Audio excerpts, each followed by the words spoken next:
أعوذ بالله السميع العليم من الشيطان الرجيم من همزه ونفخه ونفثه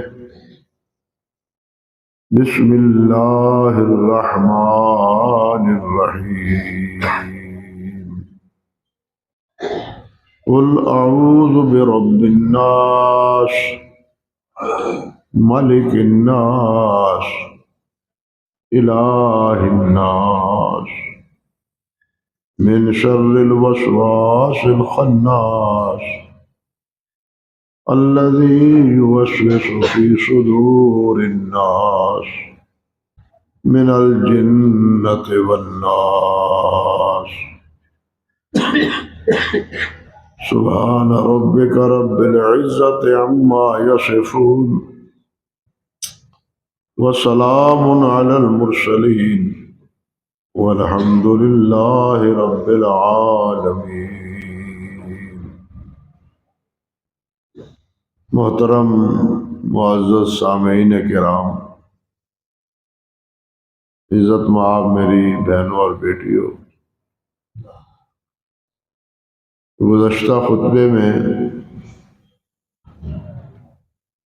سورۃ الفلق کے متعلق کچھ باتیں گزارش کر رہا تھا،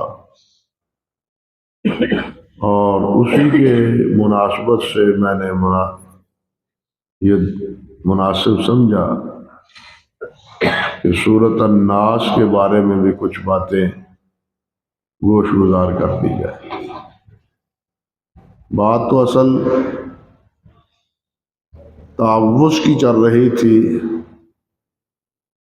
کہ ہر شر سے، ہر خوف سے اللہ سبحانہ و تعالیٰ کی پناہ طلب کرنی چاہیے، اللہ سے مدد مانگنی چاہیے، ہر برائی سے بچنے کے لیے بھی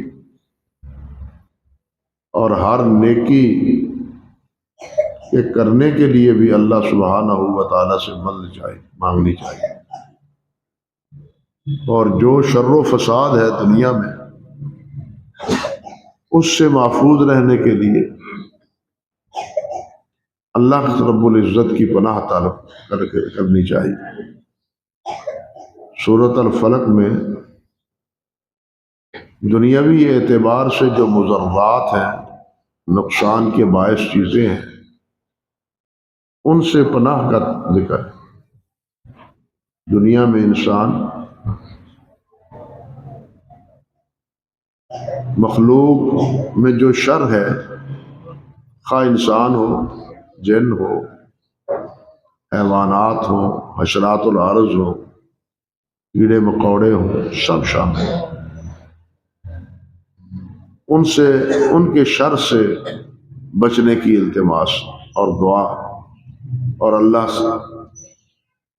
کی حفاظت کی التجا ہے۔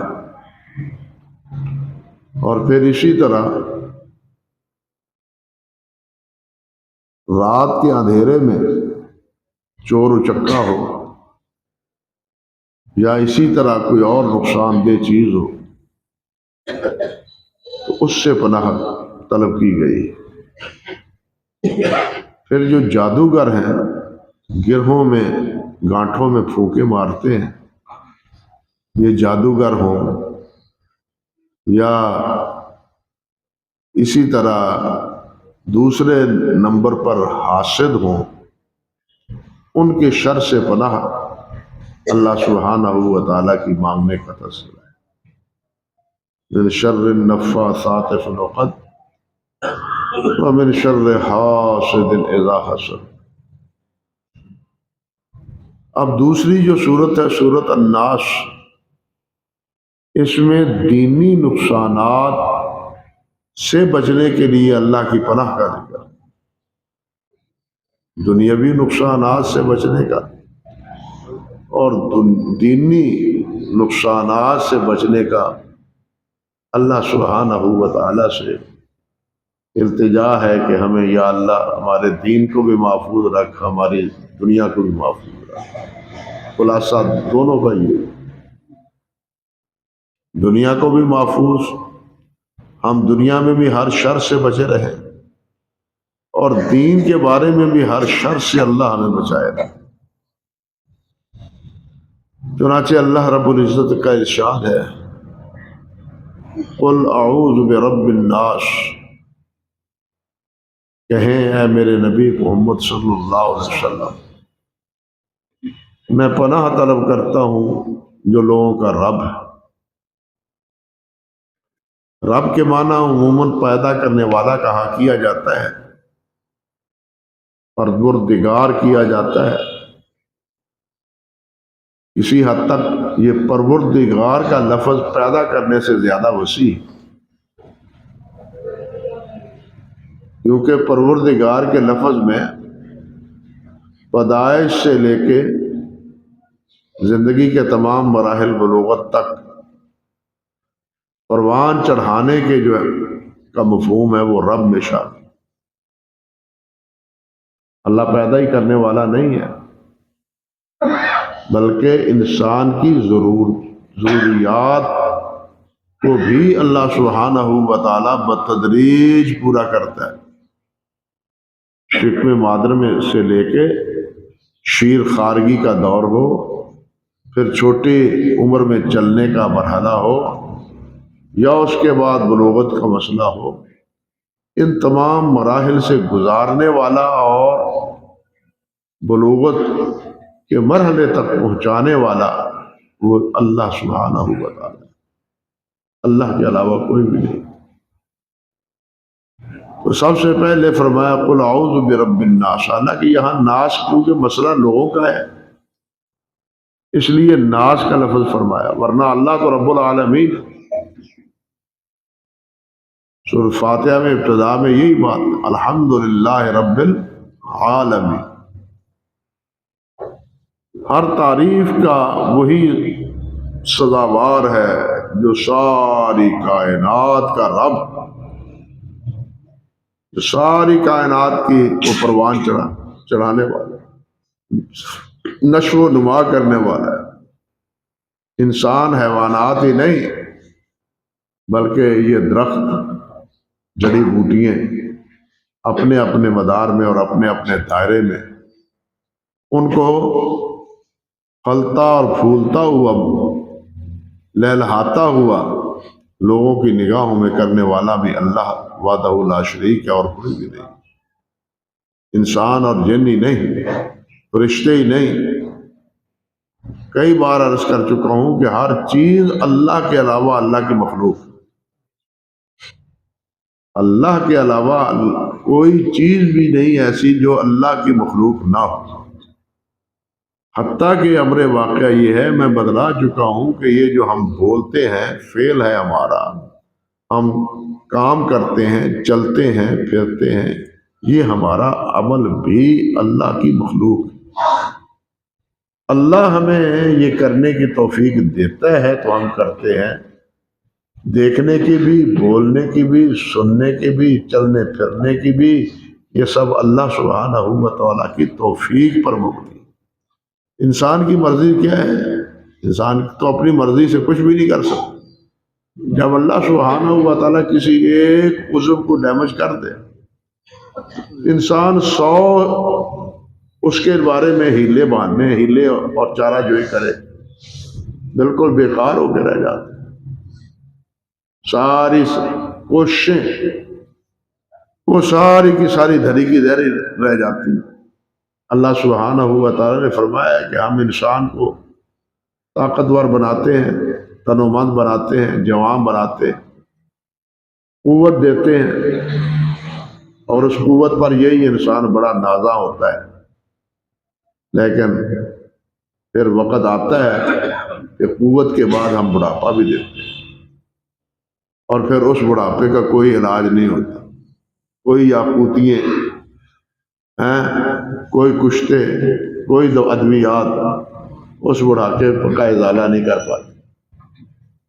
یہ اللہ کا فیصلہ ہے، جب تک اللہ چاہتا ہے کسی کو رکھتا ہے، جب اللہ چاہتا ہے اس دنیا سے لے جاتا ہے۔ نہ ہمارے آنے میں ہمارا کوئی عمل دخل ہے، نہ ہمارے جانے میں ہمارا کوئی عمل دخل ہے۔ اسی کے مرضی سے، اسی کے فیصلے سے ہم آئے ہیں اور اسی کے فیصلے سے ہم جائیں گے۔ یہ ہے رب العالمین اور یہ ہے رب الناس۔ اور پھر فرمایا مالک الناس، اللہ بادشاہ ہے لوگوں کا۔ دونوں لفظ آئے ہیں، مالک الناس بھی، مالک الناس، مالک یوم الدین بھی۔ سورۃ فاتحہ میں کیا ہے؟ مالک یوم الدین۔ مالک کے معنی ہے مالک۔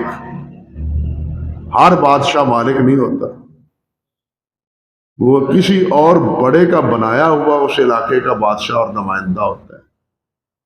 لیکن جس جگہ کا بادشاہ بھی ہوتا ہے وہ اس کی ملکیت نہیں رکھتا۔ مالک کون ہے؟ یہاں یہی بات سمجھائی گئی۔ سب کا مالک کون ہے؟ اللہ وحدہ لا شریک۔ سب کا بادشاہ کون ہے؟ حکم بادشاہ کا چلتا ہے، حکم حاکم کا چلتا ہے۔ اس لیے سارے لوگوں پر، ساری مخلوق پر حکم اللہ کا چلتا ہے۔ اللہ اکبر کبیرہ۔ اور اس بات کو اللہ سبحانہ و تعالیٰ نے کوئی ایک جگہ نہیں، کئی جگہ اللہ ذوالجلال نے بیان فرمایا۔ قل اللہم مالک الملک تؤتی الملک من تشاء وتنزع الملک ممن تشاء وتعز من تشاء وتذل من تشاء بیدک الخیر انک علی کل شیء قدیر۔ مالک الملک وہی ہے۔ قل الحمد للہ الذی لم یتخذ ولد وَلَمْ يَكُنْ لَهُ شَرِيكٌ فِي الْمُلْكِ۔ مالک الملک بھی وہی ہے اور اس کی بادشاہت میں کوئی شریک بھی نہیں۔ اللہ کا کوئی شریک نہیں ہے کہ اللہ ذوالجلال والاکرام نے اپنی بادشاہت بانٹ رکھی ہو۔ جس طرح بادشاہ بناتا ہے، وزیر بناتا ہے، گورنر بناتا ہے اور ان کو سونپ دیتا ہے کہ چلو یہاں تم فیصلے کرو۔ اللہ سبحانہ و تعالی کے فرشتے کارگزار ضرور ہیں لیکن وہ کسی چیز کا تصرف کرنے کے مجاز نہیں ہے۔ اور اللہ ذوالجلال کی اس بادشاہت میں کوئی اللہ ذوالجلال والاکرام کا شریک نہیں۔ قرآن مجید میں ایک سے زائد مرتبہ یہ بات اللہ سبحانہ و تعالی نے ارشاد فرمائی۔ جب ہم اللہ کے گھر میں جاتے ہیں، اللہ ہم سب کو لے جائے اور بار بار دے جائے، حج کی صورت میں یا عمرے کی صورت میں۔ تو جس طرح ہم نماز کی ابتدا میں کیا کہتے ہیں؟ اللہ اکبر، یہ نماز تکبیر تحریمہ ہے۔ اللہ اکبر، ابتدا میں بھی اللہ اکبر اور انتہا میں بھی اللہ۔ نماز سے فارغ ہونے کے بعد کیا کہتے ہیں آپ؟ اللہ اول و آخر وَلَهُ الْكِبْرِيَاءُ فِي السَّمَاوَاتِ وَالْأَرْضِ۔ بادشاہت اسی کی ہے، کبریائی اسی کی ہے، بڑائی اسی کی ہے۔ اللہ اکبر کبیرہ۔ تو اسی طرح جب حاجی احرام باندھتا ہے تو احرام باندھنے کے بعد جو کلمات کہتا ہے وہ اس احرام کی نیت کہہ دیں، تکبیر تحریمہ کہہ لیں۔ اس کے بغیر احرام نہیں درست۔ جس طرح اللہ اکبر کے بغیر نماز درست نہیں ہے، اسی طرح جب تک احرام و تلبیہ نہیں کہہ لیتا اس وقت تک اس کا حج عمرہ درست نہیں۔ اس میں کیا کہتا ہے؟ وہ کہتا ہے لبیک۔ آپ کو معلوم ہے لبیک اللہم لبیک۔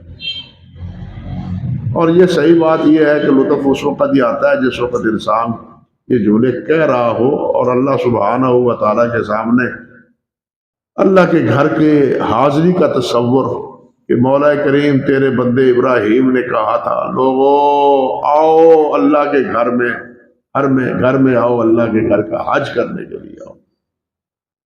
یہ ابراہیم علیہ السلام کی اس آواز کا گویا کہ جواب ہے۔ ہم حاضر ہو گئے لبیک اللہم لبیک لبیک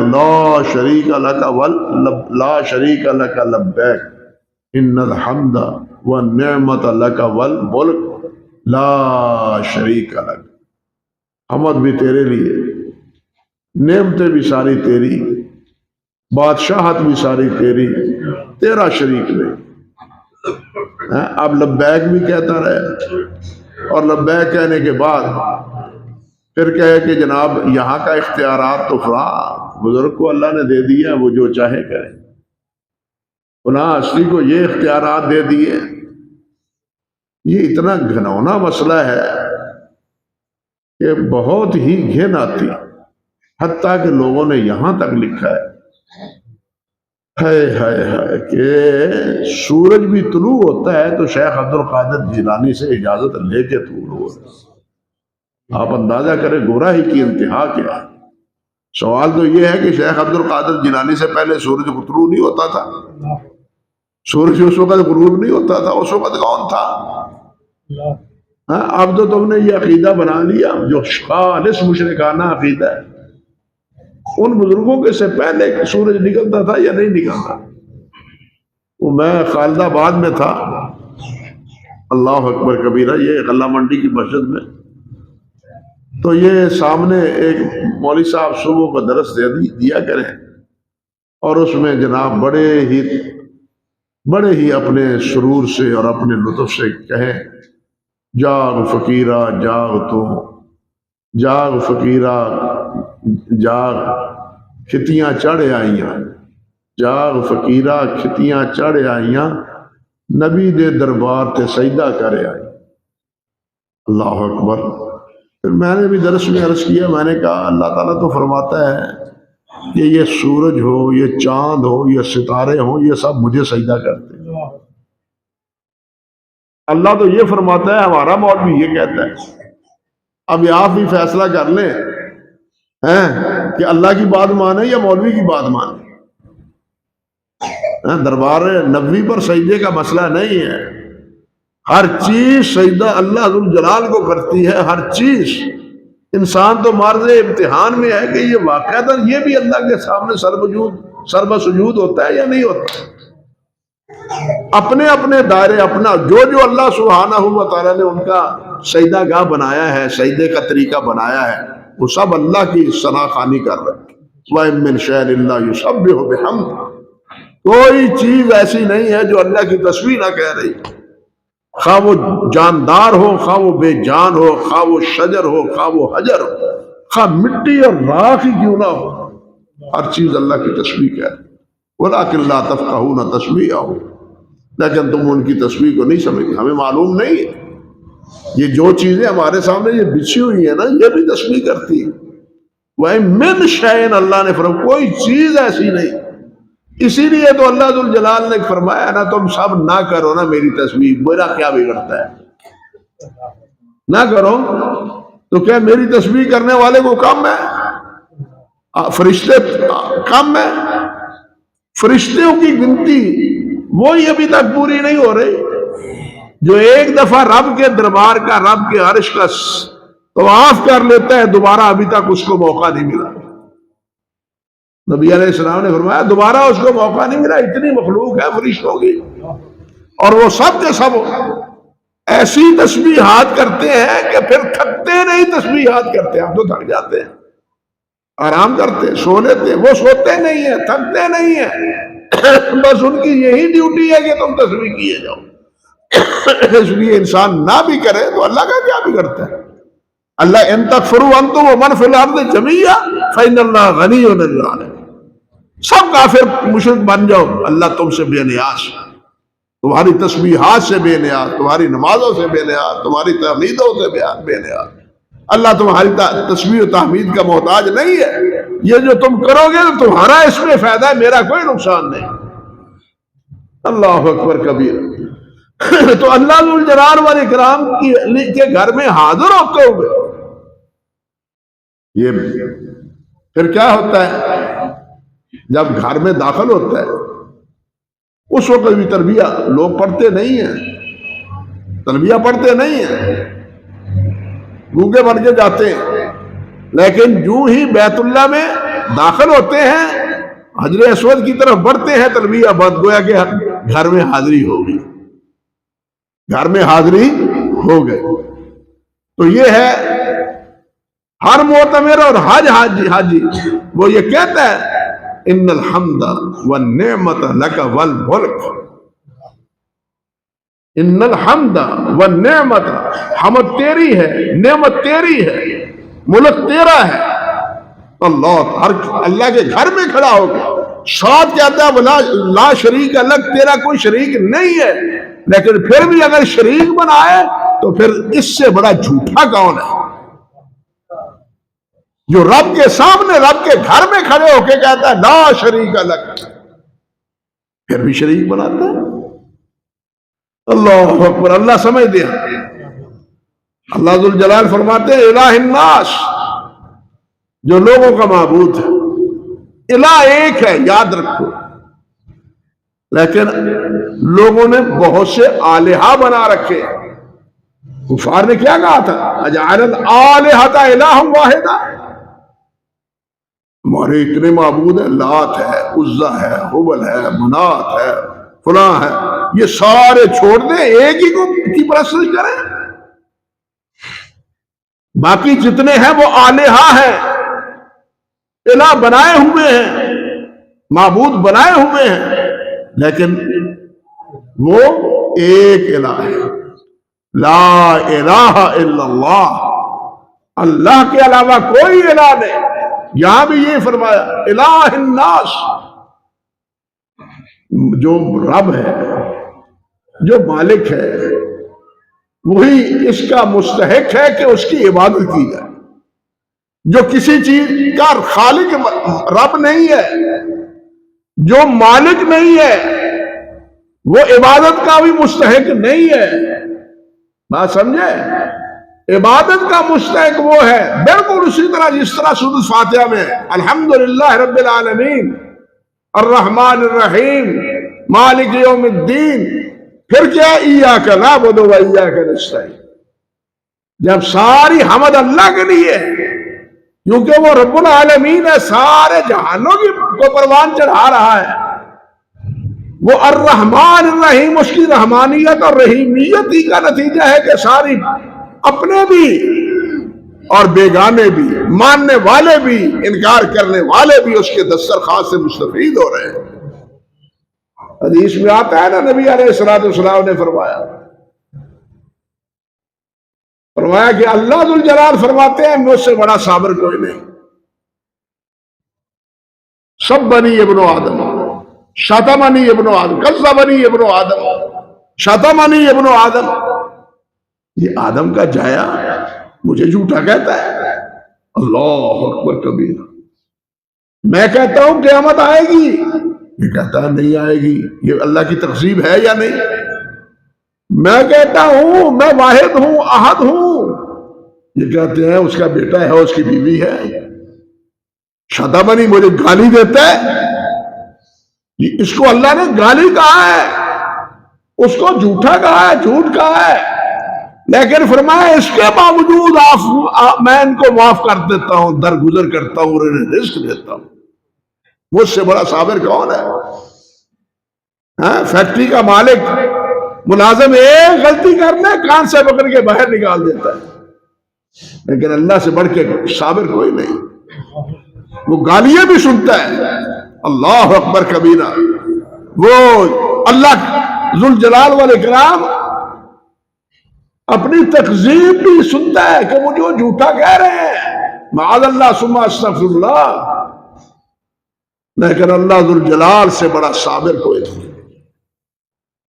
تو بھائی الہ الناس، الہ وہ ہے، لوگوں کا معبود وہ ہے، اور معبود بننے کا حقدار بھی وہی ہے جو بادشاہ ہے، اور وہی ہے جو رب العالمین ہے۔ آگے آتی ہے بات من شر الوسواس الخناس، یہ اللہ کی تعریفیں کرنے کے بعد، یہ اللہ کی تعریفیں کرنے کے بعد اب کچھ مانگا گیا ہے۔ فاتحہ میں کیا مانگا تھا تعریفیں کرنے کے بعد؟ اہدنا الصراط المستقیم۔ یہاں کیا مانگا ہے؟ من شر الوسواس الخناس، خناس کے وسوسوں سے بچا۔ خناس کس کو کہتے ہیں؟ یہ شیطان کا وصفی نام ہے، وصفی توصیفی نام ہے۔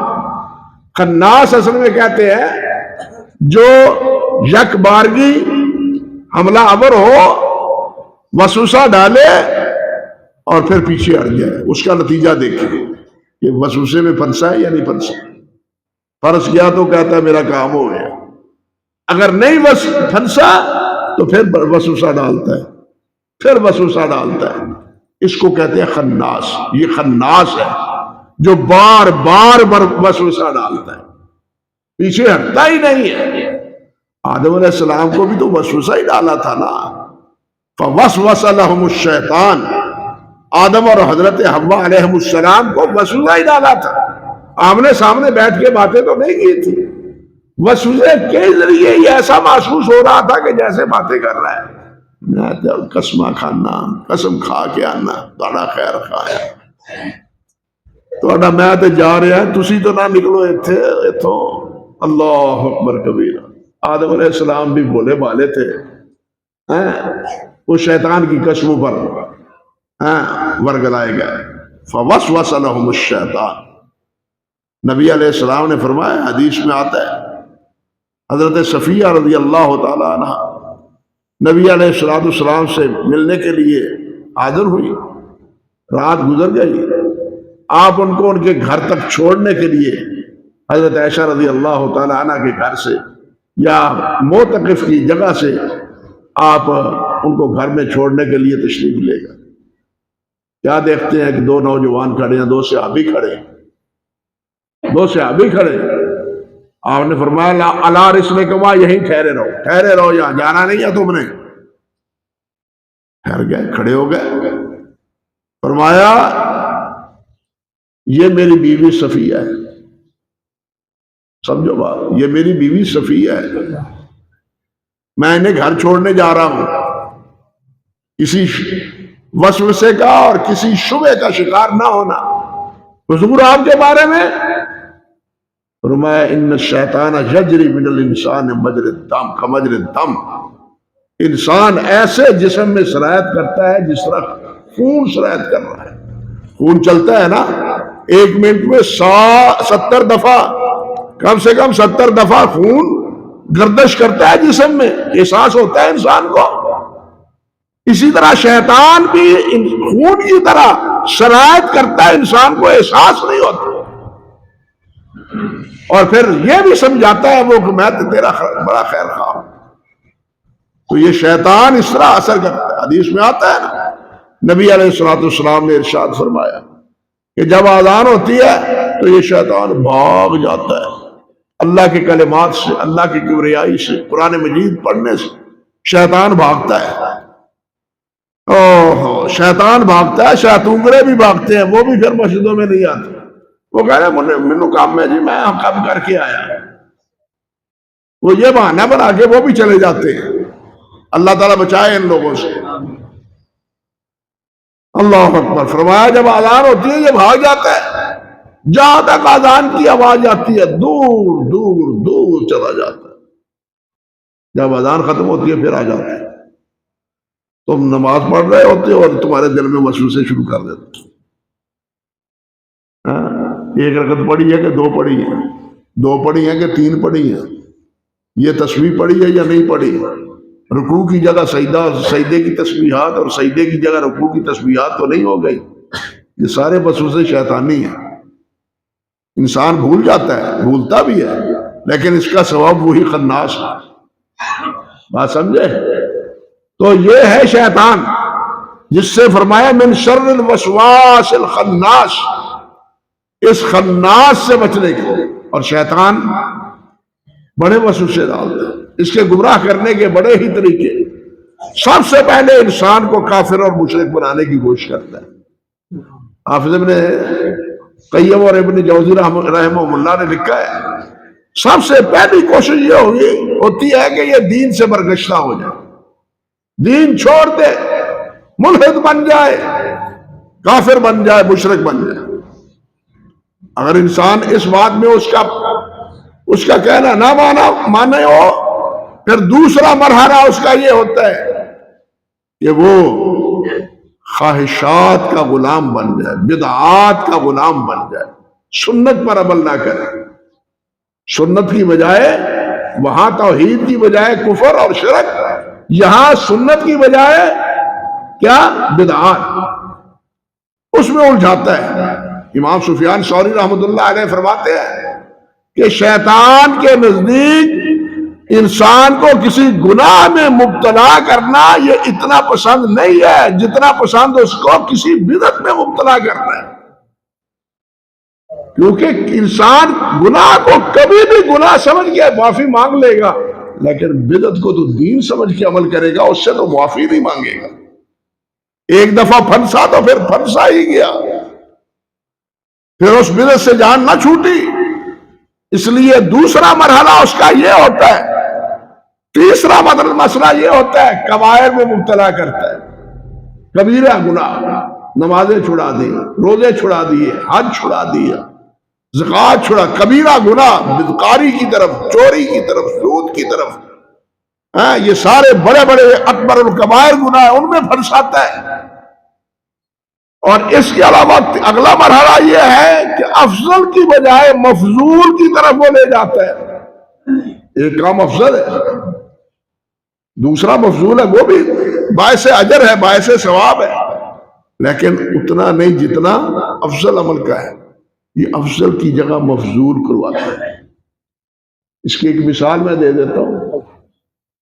آپ قرآن مجید پڑھ رہے ہیں، قرآن مجید پڑھ رہے ہیں، اب قرآن مجید پڑھنا کتنا بڑا ثواب ہے، افضل ہے نا، کتنا بڑا اجر ہے، کتنا بڑا ثواب ہے، لیکن اسی اثناء میں آذان ہونے لگتی ہے۔ تو اب آذان ہونے کے بعد حکم کیا ہے؟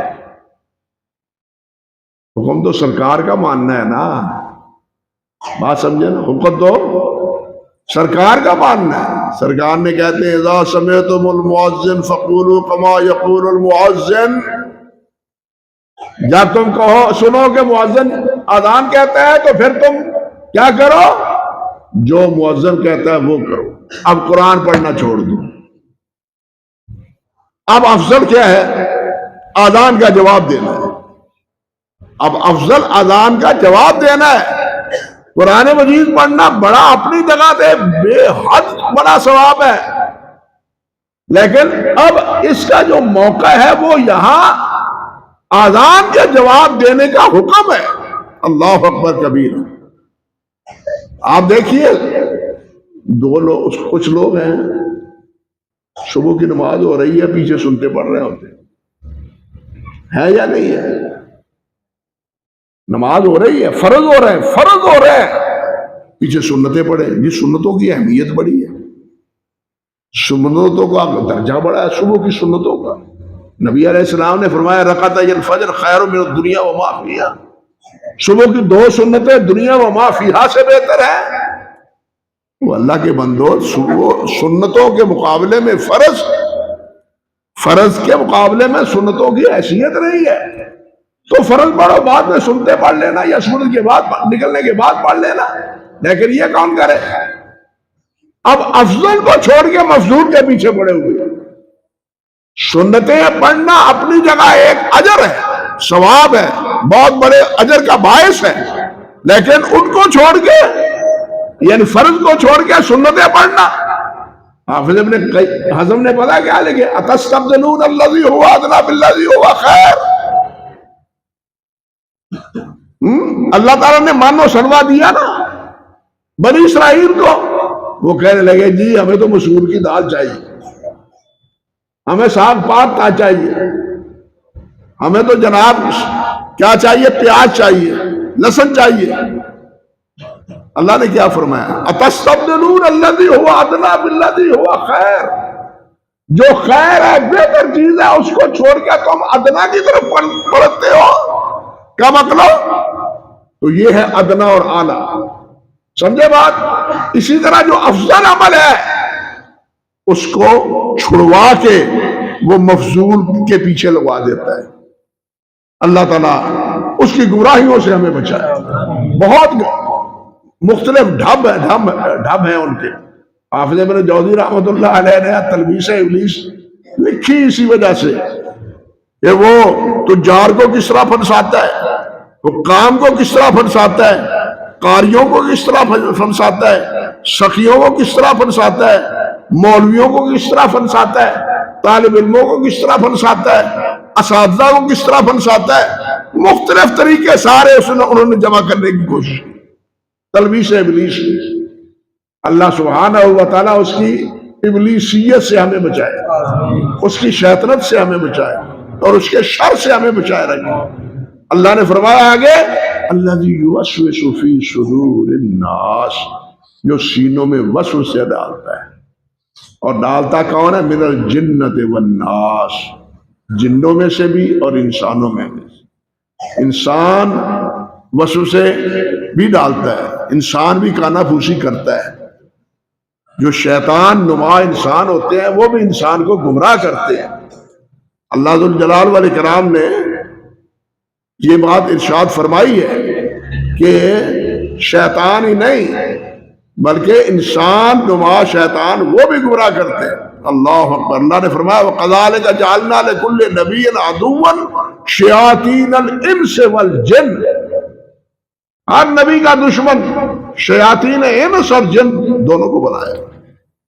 اب جتنے نبی کی مخالفت کرنے والے ہیں وہ کیا ہے؟ جنوں کے ساتھی ہیں۔ اللہ تعالیٰ ان کا ساتھی نہ بنائے، اللہ ہمیں اپنے پیارے پیغمبر صلی اللہ علیہ وسلم کا ساتھی بنائے، آپ کا تابعدار اور آپ کا فرمانبردار بنائے۔ بہت سی اور بھی باتیں ہیں لیکن ان کو چھوڑتا ہوں، اسی پر اکتفا کرتا ہوں اور عرض کرتا ہوں کہ ان کو پڑھنے کا، ورد کا، عمل کا، اس کو اپنی زبان کا وظیفہ بنائیں۔